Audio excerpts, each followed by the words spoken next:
Hi, this is Michelle with WorldVideo.tv, and we're here at the 2010 Actorfest event in downtown Los Angeles. Now, this event is designed to give the actors tools that they would need in order to help increase their performance as well as their careers. What do you like most about teaching? I love to see people who were scared of their own shadow find the spark inside themselves. I mean, the most important thing with becoming an actor is realizing who you are, because that's what you're selling, and that's the hardest thing that actors really are confronted with, is really finding out who are you? Right. What makes you special, unique, and different?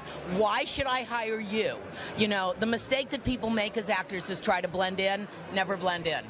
What makes you special, unique, and different? I call it SUD. SUD.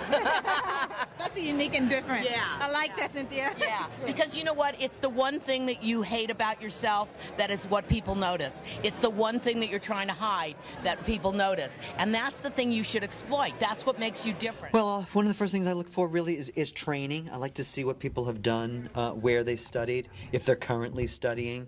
I am old school enough that I really believe that there's no substitute for that, for real, honest-to-God training, not just taking class, but that you've gone through an acting program, that you were taught over a period of time, not just doing one-off workshops, but real, honest-to-goodness work. I always look for that first. Now, with the training, would you consider going to a university? Yes. Is that part of the training you look for? Yes, yes, and it says different things. If you've gone to one of the old league schools, like a Juilliard or an NYU, or Carnegie Mellon, that says one thing. It says another thing if you've gone to one of the other schools. Syracuse is very good. But if you've gone to, maybe a University of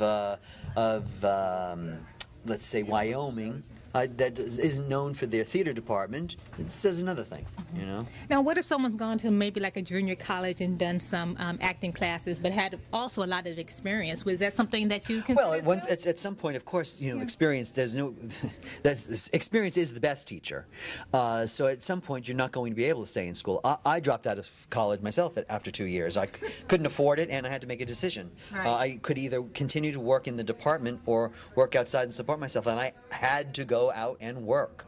So I understand that sometimes you have to think, life throws you things, Right. and you got to go out there and get a job. Absolutely. And so maybe you weren't able to go to one of the expensive league schools or something like that.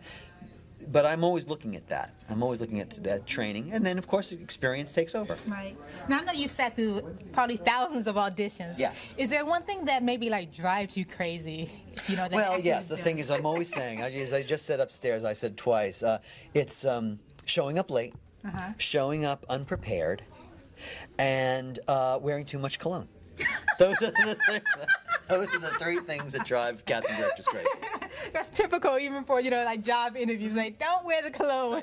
That's it. You don't know what kind of effect. And that's what an audition is a job interview. Right. That's what it is. Now, lastly, do you have any advice for a new actor or just an actor as far as auditions, code reading, or? Well, the thing that I'm always saying is try to make an original choice. Try to make the part something that's yours.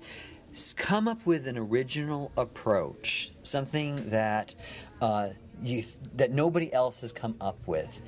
It still has to be simple, reality-based, but try to find something that is uniquely yours. Well, General Hospital for 21 years, that's the one I'm known for. I've done others, but yeah, that's my claim to fame, my bread and butter. What are you looking for? Well, I'm looking for something that captures who that actor is. Technically, it has to be really good.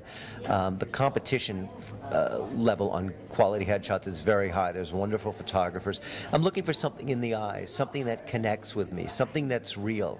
I like a headshot that captures the essence of who an actor is, not who they're trying to be. So actors need to understand that when they walk in that room, who they are is a very important part of the process before we even get to the actual audition. I'm looking for an actor that knows who they are, that's confident, not arrogant or cocky, just confident, who trusts that they have something interesting about them and makes it about the work and not trying to get a job. I think that's the best audition tip I can give. Do good work. Make it about the truth of the scene and not about trying to make the casting director happy. You'll do better work that way. Marcy, what are you most known for? What projects? Well, I've been casting feature films for over 30 years, so it's a wide array of things from E.T. to Poltergeist to Raiders to Indiana Jones, Porky's, St. Elmo's Fire, recently Ghost of Girlfriends Past, Mean Girls, Freaky Friday. Wow. That's quite a resume. Doing it for 100 years. And what do you like most about casting? I love actors. I love working with actors. I love putting together a cast and working with filmmakers. Okay. When I look at a headshot, it's all about the eyes. That's what draws me in. Okay. Am I seeing truth? Am I seeing honesty? Am I getting the essence of you? That's what I want to see. What about for a new actor who's just trying to get some recognition? Postcards for that. I think it's kind of like, as my friend Bonnie Gillespie says, slinging spaghetti against the wall. You know, I think it'd be good to have something specific to say. Yes, I did Boys Don't Cry and the pilot and first 2 seasons of Sex and the City. We did Everybody's Fine with Robert De Niro. Wow. Yeah, so a lot of stuff. Everybody's got their own approach to auditioning. The only thing that really drives me nuts is if somebody comes in unprepared, you know, because it is part of the job, you know, is to learn your scenes and, you know, figure out what your relationships with the other characters in the scenes are. And if people, you know, come in without having done their homework, then it's a waste of their time, you know, which is unfortunate because they have to drive, you know, wherever they're going, and and it's also a waste of my time and the director's time if they're not prepared. Most people are, though. Yeah. I mean, that seems to be a pet peeve for most of the casting directors. You know, actors not being prepared. And do you have any advice for a new actor or someone getting started? You just get out there and, you know, it's a numbers game. So get out there and get in front of as many people as you can, do as many workshops, as many, you know, plays, as many everything. Just keep on doing it, you know, because it is a numbers game. Can you just share with us some of the projects you've worked on? Oh gosh, let's see, I'm best known for The Notebook, the Rush Hour movies, John Q, Freddy vs. Jason, we did the TV series Brotherhood for Showtime, My Sister's Keeper that was just out, we have a Hilary Swank film coming out called The Resident, on and on and on, and there's some bad ones in there too. And how long have you been a casting director? This was my 18th year as of about a week ago. Okay. And what is something that you look for when you're casting for particular parts? Confidence. Confidence, talent. You have to have that certain joie de vivre, you know, that kind of that energy that nobody else has. And if you walk in a room and you're scared to death, it ain't gonna happen. Right. You know, and obviously you have to have talent. Otherwise, you know, we wouldn't be here. What is the most common tool that you use to find talent? Usually the breakdowns, I look at the postcards. I love postcards because those that generally don't, you know, have representation, it's the only way we can find them. So I used to hate them, now I love them. I encourage them, so send out your postcards.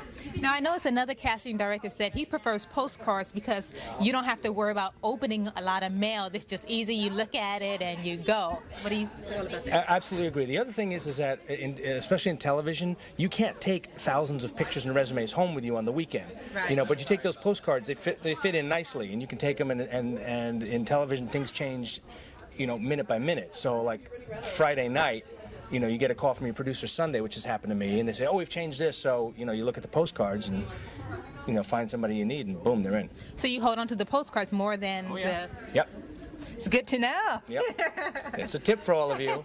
Do we recognize any names you might have discovered? Oh, you know what? Go on my website, MatthewBarryTeaches.com. Starting with James Gandolfini. Jesus, I mean, there's too many. What about Michelle Watkins? Oh, yeah. Haven't discovered you yet. Haven't discovered you yet, but we'll get there.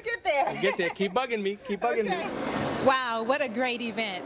Well, that's all the time we have for our show today. Thank you for joining us.